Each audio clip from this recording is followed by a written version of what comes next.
Welcome everyone, and thank you for joining our Evolve 365 Microsoft Tips and Tricks session today. We wanted to start this weekly series to give you some simple and easy tips that anyone can go back to their desk and quickly implement. We know your time is valuable, so we strive to keep sessions to no more than 30 minutes, sometimes less. We also push the topics out monthly, so you only have to sign up once for the series instead of 4 or 5 times. If you ever miss a session, you can always find the recordings on our Planet Technologies YouTube channel at youtube.com/user/Planet Technologies. So a little about myself. I'm your host, Tanya Kaiser. I have more than 15 years experience with project management across multiple industries, including technology, legal, nonprofit, and construction.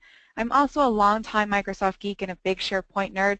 And one of the things that I enjoy is helping others learn a new skill, whether it's with applications they're familiar with, like Word or Excel, or something completely new to them, like SharePoint or Skype for Business. If you ever have any questions after a session, please feel free to reach out to me on Twitter, LinkedIn, or send me an email. So a little about Planet. Planet has been providing expert support in the Microsoft world for over 18 years. We offer full services for the entire Microsoft Cloud and Productivity Suite, including advisory, deployment, and training services, mobile application development and solutions, and strategic business consulting, including technology, compliance, and security guidance.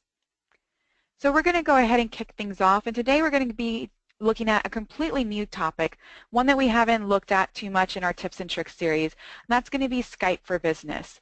So this is a pretty common application that's being deployed across a lot of organizations, especially when they move over to Office 365, but also as we start to see the standard typical plain old telephone line be phased out, people are moving to VoIP phone lines, we see Skype for Business come in as well. So just before we get started, we want to take a look at the different versions of Skype that are out there. So we have, of course, Skype, which has been around for quite a while. And this was really free to use. It was an application, and it was more for personal use, though some small businesses did use Skype as well. Again, it's a completely free application. People can video chat and IM, but then you can also buy credits on it to use to make calls to traditional landline phones or mobile phones. And we would see a lot of people use Skype versus, international long-distance dialing when that was still very common. So you also have a version called Skype Meetings. This would let you connect to your team for free and collaborate with up to 10 people or 3 people after 60 days. This isn't really used too much, and it was only available in the US. I list it there in case somebody has heard of it, but it's not something that you commonly see. And the one that we're going to be focusing on today is Skype for Business. So this is, of course, the enterprise product. You can add up to 250 people to a Skype meeting. It has all the built-in Office 365 and Microsoft enterprise-grade security, and it integrates into all of your different Office applications like Outlook and Word Online. So a couple of different things to know about Skype for Business, and I consider these the basics. It is all about you. So you sign in with your Office 365 credentials. It's tied to your account, but there are different things you can do with it. You can update your location. Maybe you're working at the corporate headquarters one day, and maybe you're working from home a different day.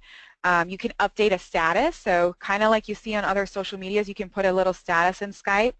And one of the really great things about it integrating into other Office applications is that it can set your status automatically based on what's on your Outlook calendar. But you can still come in and change this. So if it shows you in a meeting, Skype will update that, hey, you're in a meeting right now. If you turn on your out of office, it's going to show that you're out of the office right now. Some environments you can change your picture in on Skype. This is really going to depend on how your admins have set up that environment. They may have it locked down where you have an official company photo and you can't modify that. But a lot of times you can go in and change your photo on Skype too. I already mentioned that it's integrated fully into your different Office applications. So one of the good things about that is if you're co-authoring with somebody on a Word document, you can message them from within Word. If you're in your email and you notice that you just got an email from somebody and it's pretty, important, you can message them directly from Outlook. You don't have to leave Outlook and go to Skype. So that integration is getting better and better, and it's really neat to see that happening. And very much like email, you can really customize your Skype experience. And by saying that, there are a lot of different settings menus that you can go in and make small changes to have a better experience. You can choose to start Skype when you log on to your machine, so you never have to worry about going and opening the application itself. There's some interesting things about copying messages from Skype. You can set that to copy the message only or the date and time.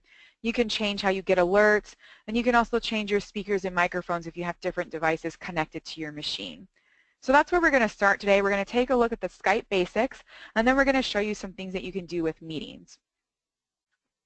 So I'm going to open up my Skype application. And this is typically what you get, and I'll move this to the center of the screen so it's a little bit easier for everyone to see. So you can resize this window. I usually have it sitting off to the side as just a little skinny sidebar. But this is your basic screen. So you can see I'm signed in as my demo account, Megan. It says that I'm available right now, but you can see I have all these other statuses that I can change to manually. And reset status is the one that will reset it to whatever your calendar says. You can set your location. So if I wanted to come in here and type, working from home office today, I could even put in a city and state. I happen to be located in San Antonio, but maybe I wish I was in San Diego. We'll say Megan's in San Diego today. And this is another area that your admins may have set. They may have, pre-listed the set of corporate locations. They may have it if you're an office location. It's pretty common for it to pick up your IP address, so it'll automatically tag you at your office location. And then the other area is this little status bar up here. Now you can say by default it says what's happening today. We can, put in a status up here. I'll just type in, we're enjoying that sunny weather in San Diego. One other thing that I use this for, like I said, you can change your status manually. They call it presence. So if I wanted to come in here and say appear away, I can change that to away, and then I may type in,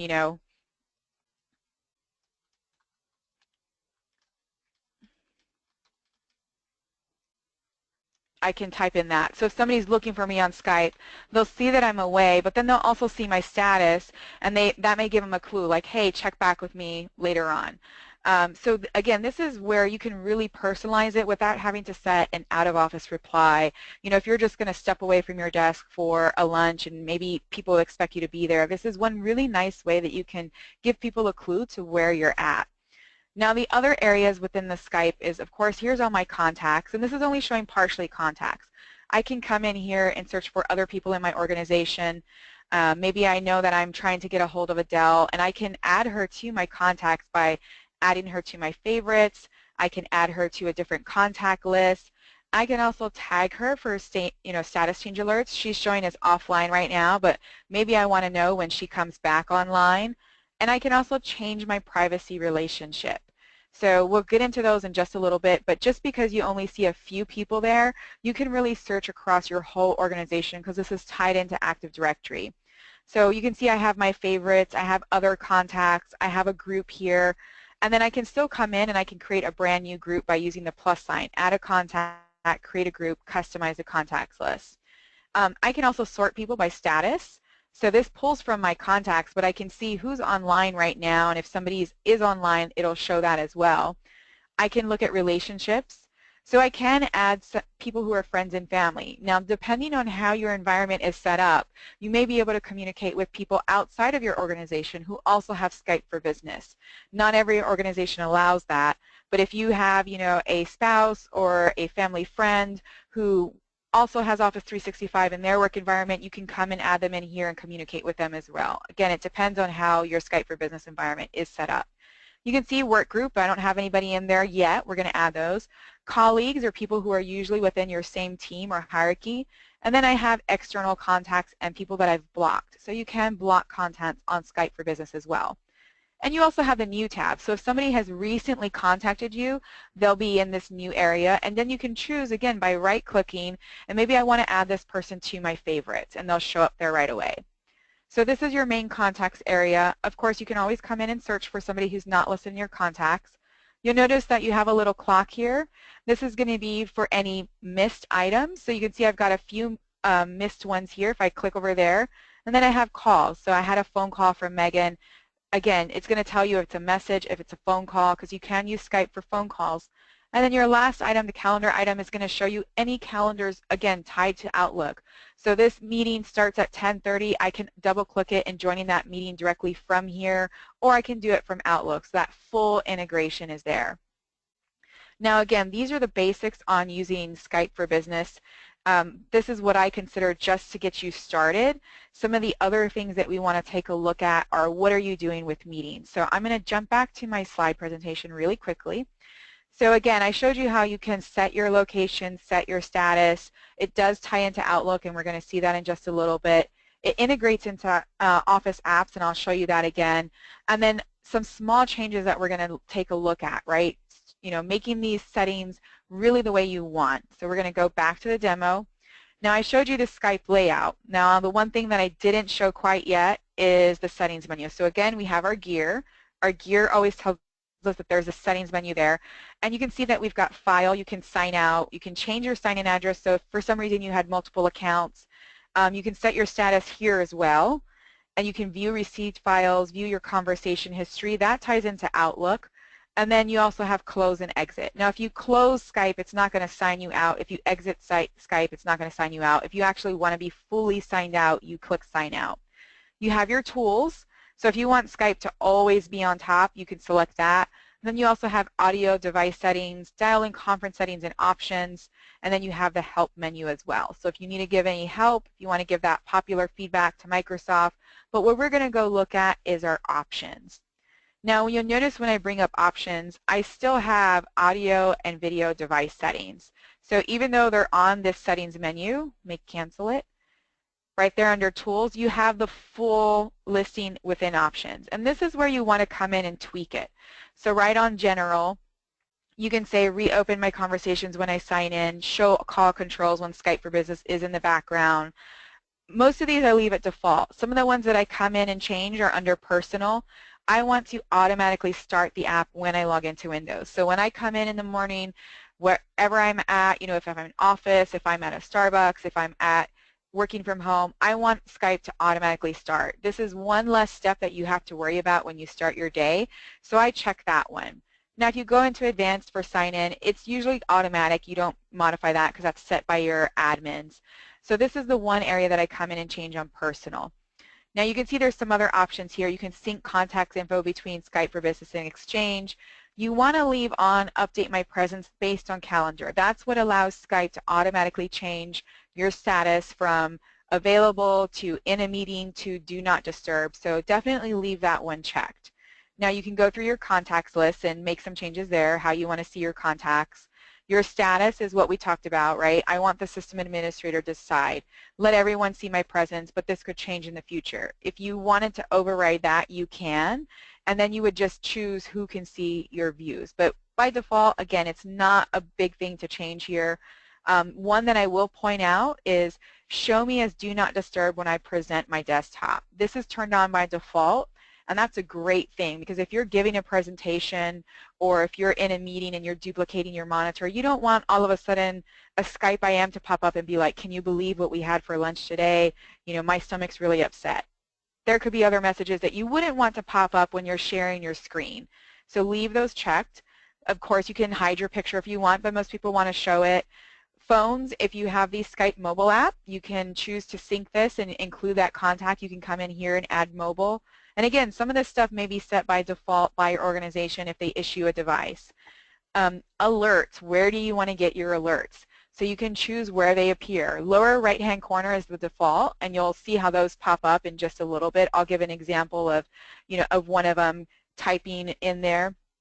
And then again, you also have, when my status is do not disturb, don't show alerts.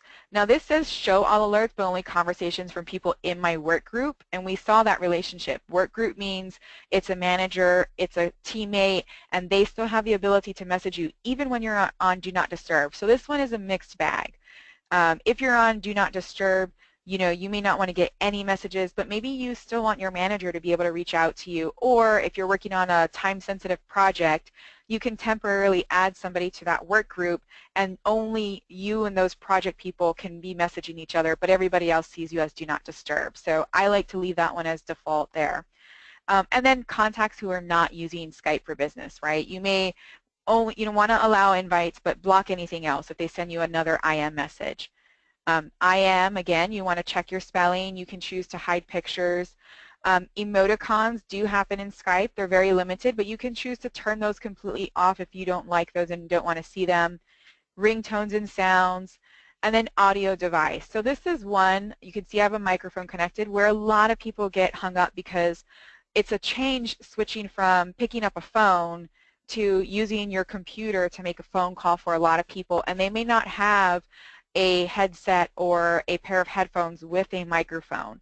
So this is where you want to point people to, and if you have more than one, so you can see, of course I have my laptop built-in microphone, but I happen to have a headset, so that's my default, and you can see it moving here, and if I wanted to, I could come in and test the sound.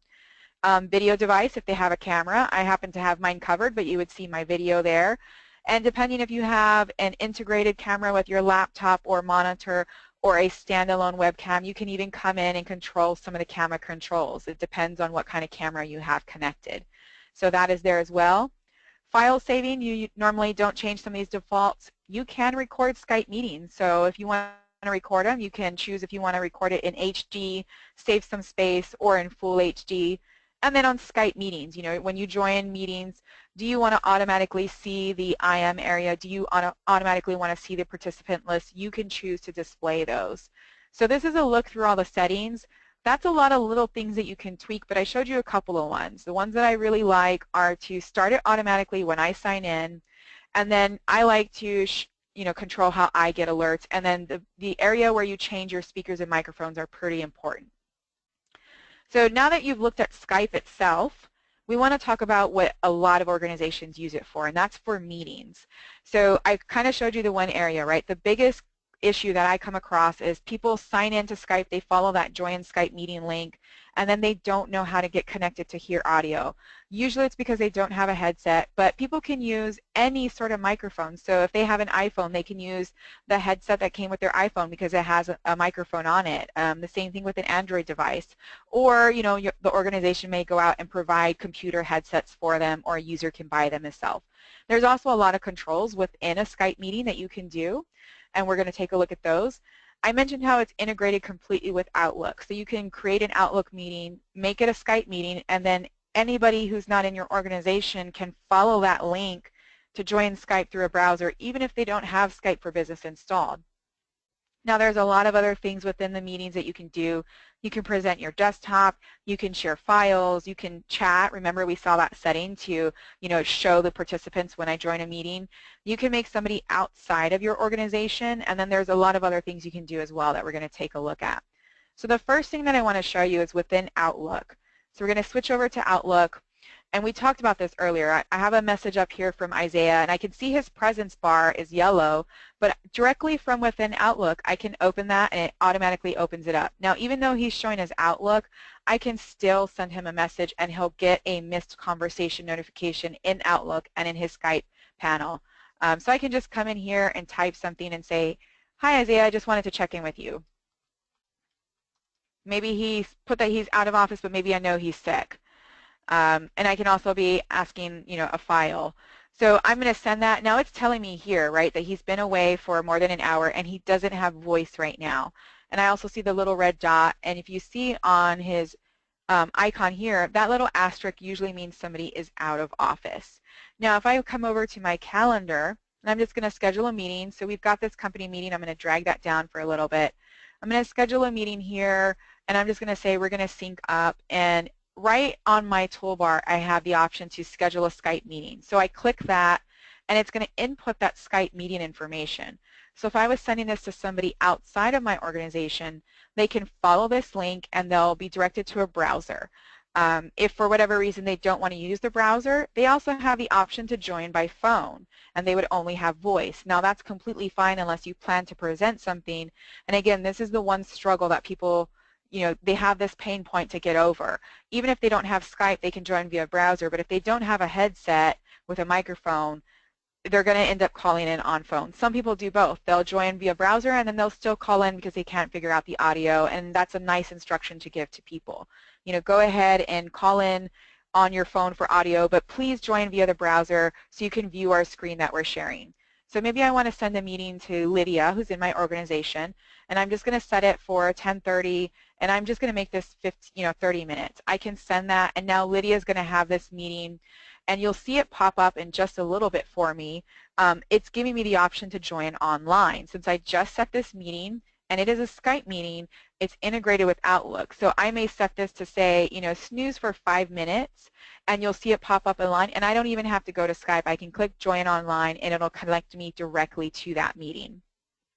So again, this is one other way that it integrates completely with your documents.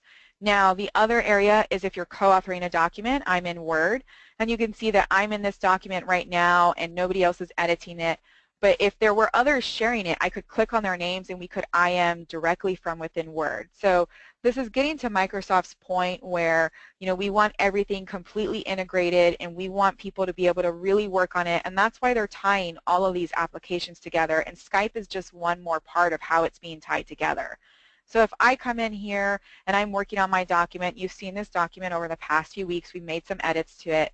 I can come in here and be modifying stuff, and then I may get a notification that somebody is editing that document. So if they start to pop up, you should see a pop up here in a little bit, I can IM with them without leaving the document and saying, hey, what changes are you making? I want to make that a different area. Can you get out of the document, or can you work on a separate area of the document? So if I come over here to File, we can see that I'm the author. And again, if somebody else happened to show up and work on this, I'd be able to IM directly with them. So I'm going to go back to Outlook. I'm actually going to come in and modify this meeting, and we're just going to say we're going to have it start now or in the next 2 minutes so we get that pop-up. And I'll show you what the meeting controls look like. So again, I get that pop-up. I may be somewhere else, and I'm going to click Join Online. And now we're going to get a pop-up. It's going to prompt me, do I want to use Skype for full business, full audio and visual, or do I want it to call me? Now, I know I have a headset, I have a microphone, so this is fine, and I really don't want to see that message again, so I click OK. If you're somebody who switches back and forth, you may want to, leave that pop-up there so you know that every time you join a meeting, it's going to pop up. Let me switch over to our demo screen so it's not so busy. And now we're going to look at the meeting controls. And I'm going to expand this a little bit. Now, I didn't change my settings to always show IM and always show participants, but in the general Skype meeting, if I wanted to see the participants, I can click that, and if I wanted to see the IM area, I can click that. Now, you saw within settings, I can come in and I can change that. So I'm in this meeting now, I'm the only person in there, and I'm waiting for the others to join. So maybe Megan, Lydia that I invited earlier will come in and join the meeting, and I can see that she joined. Now she's going to be muted because this is my other machine, but you can see we have presence here. If I wanted to go on mute because I'm just listening, and I get an icon there. If we wanted to do a video chat, I could select my video, and it's going to give me a preview. Now again, my camera is covered at this time, so it'll let you preview it before you actually start your video. But maybe we're having audio issues, and I would just come in and be like, Lydia, can you hear me? This is very, very common, especially when people are just rolling out Skype. So even though you're in the meeting, you each can see each other. Lydia may reply and say, yes, I can hear you, I'm just muted, because I can see that she's muted. So again, the IM is a really good way to get that meeting going. A lot of times it feels awkward when people are just brand new to Skype, but this is very common stuff. You can also see that if I wanted to, I can invite more people directly from the meeting. So maybe we realize Isaiah needs to be in this meeting. I can send an invite to him right away just by clicking that. Now, he may not join. He may join and he may drop out. That's pretty common. You can see participant actions. I can mute the whole audience. So if I'm presenting to a group and everybody's, got their mic on, I can come in and mute everybody. I can also come back to that because I'm the presenter. Let me go ahead and cancel that out. And you can see that I can say there's no IM. So maybe I notice people are chatting while we're presenting. I can turn that off. I can say I don't want anybody's video turned on. I can hide the names. I can make everyone an attendee, and I can invite by email. So you have a few different options directly within the meeting as well. So now we've got Isaiah and Lydia on here. Nobody's really IMing. Maybe we're getting ready to present some content. I can come in here to my monitor icon. It says present, and you can see I can present my desktop, or I can choose a specific program. So if I present my desktop, and you guys are going to see some of our back-end information here when I show you this, it's going to ask me which monitor I want to present because I have multiple monitors. So I can choose, do I want all monitors, do I want my primary one, or do I want my second monitor?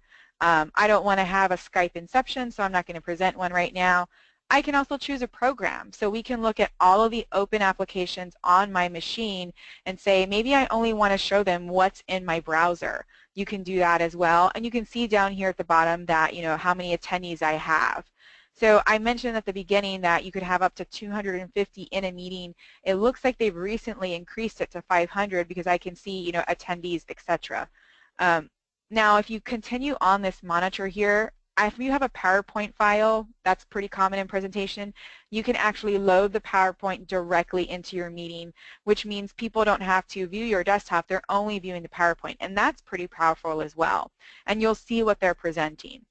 So I can co-author an Office document. I can bring in a document into our Skype meeting. We can work on it all together and then chat along it. We could also do, so it makes it a little bit easier if you're, really getting together. You're all remote workers. You're all in different locations. You want to have video. You want to have chat. Great option. You can add any attachments. You can do shared notes. And my favorite part about Skype is if you click more, you can do a poll. You can have a Q&A function, or you can do a whiteboard. So if you have a touch device, you can add that whiteboard to your meeting, and you can see you can do it with a monitor. You can come in here and maybe I just want to start, drawing stuff. Maybe we're whiteboarding a new portal. Now, again, this works great for whiteboards, and you can see I'm getting this prompt that some people can't view what's being presented or shared. This is the warning to you that you have a person in your Skype meeting and you're showing something and they can't view it.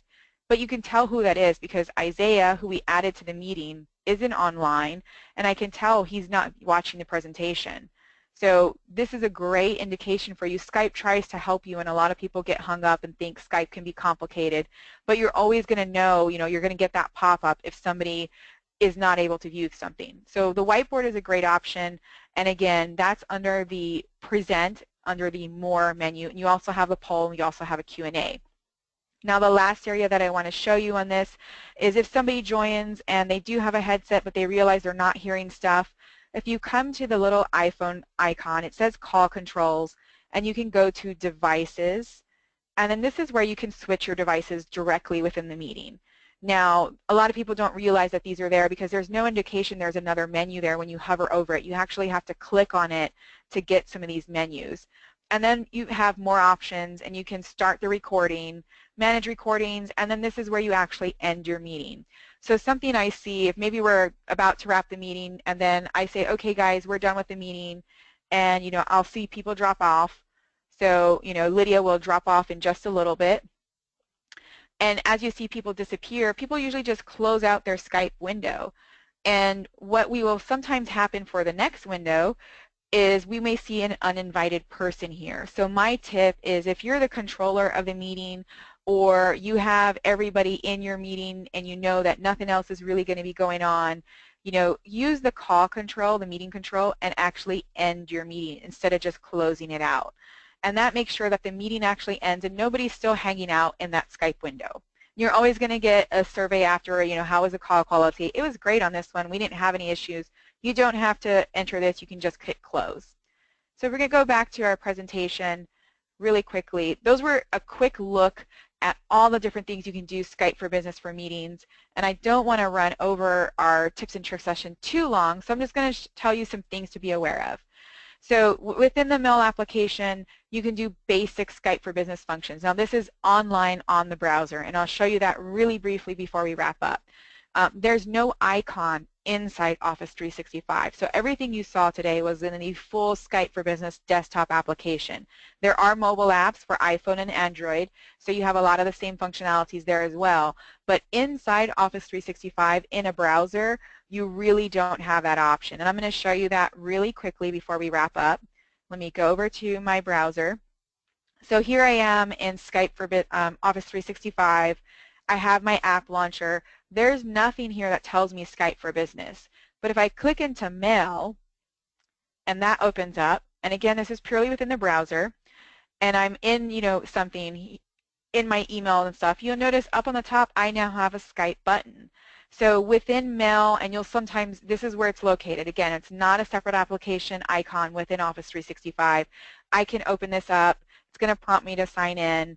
This is the first time I've done this on this demo account, but you do have basic functionalities within the Office 365 browser.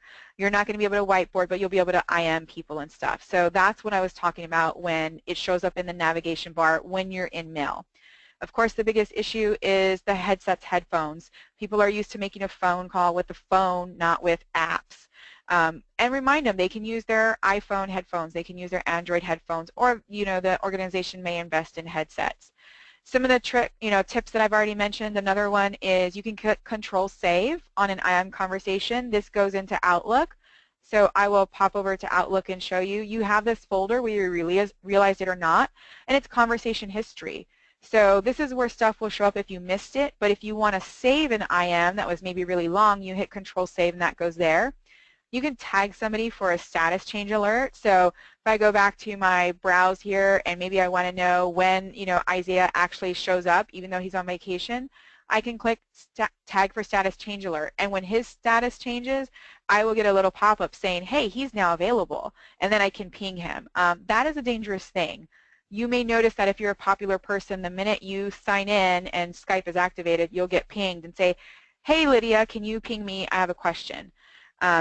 We talked about work groups, so you can go on Do Not Disturb, and I'll show that again really, really quickly. If I want to set my status to Do Not Disturb because I've got a time-sensitive project, I can add people to a work group, and this is where we do change privacy relationship, and they have it here, work group. And the really important part is this last one. They can interrupt you if you're on Do Not Disturb. So no one except for Lydia can interrupt me, and that's both a great thing and just something to be very mindful of. So I use that for managers, I use that for people. We just showed you a lot of those quick items. Now this is part of Office 365. This is one of its really, really integrated components, just like email, but they make changes to it from time to time. We know that Office 365 just has that Skype icon when you're in Mail. I expect that to expand later on. So how do you keep your employees informed about all these changes? Evolve 365 is a Planet Technology service. It's our subscription-based help desk as a service, and it offers on-demand self-help videos for your users. We have more than 28,000 videos. They average 30 seconds to a minute long, so they don't have to sit through long training sessions. They can go in and search for what they're trying to do and get an answer right away. We have both video and the text explanation for every single item. We also have add-ons available like live support and vision and planning services. And every subscription comes with a dedicated Office 365 trusted advisor like myself. We do have a free trial site out there, and our trial site actually has quite a bit of Skype for Business contact. So if you want to go out and look at some of the things that we talked about today, you can go out to our free trial website at freetrial.o365support.com. You can register to look through the content,